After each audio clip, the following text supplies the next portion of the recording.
Do you, Navneet, if you were to, speak, and you are probably speaking to a 25-year-old right now, what would be your advice that, people 27 years ago, probably didn't understand, that much about mutual funds. The mutual fund industry was a fraction of what it is today, hardly any digital ecosystem in place. But today's 25-year-old has all those opportunities. Uh, Absolutely.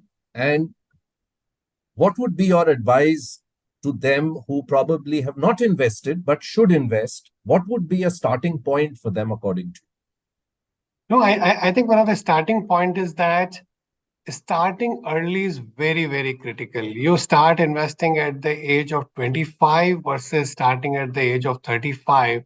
When you retire at the age of 60 or whatever, that makes tremendous difference. Those 10 years make a lot of difference.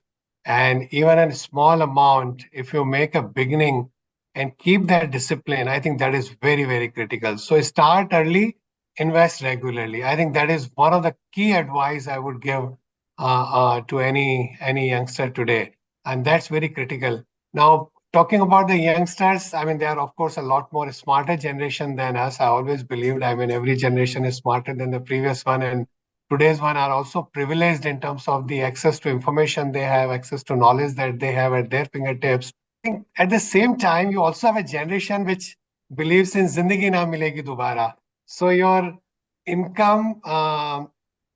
I mean, how much you can kind of like spend. Somebody the other day was giving me a data point that almost, I don't know whether that's correct, but somebody gave me this data point. I need to check that 1 out of 5 personal loans taken these days are for travel. I mean, of course, you should experience life, but at the same time, your spending has to be income minus savings equal to spending, not the other way around. Income minus spending equal to savings. You need to make certain life goals and then work backwards how much money you will need. And that long-term power of compounding makes a lot of difference. Give you one example because you talked about the youngster. Buffett says that he got very lucky that he started at the age of 11.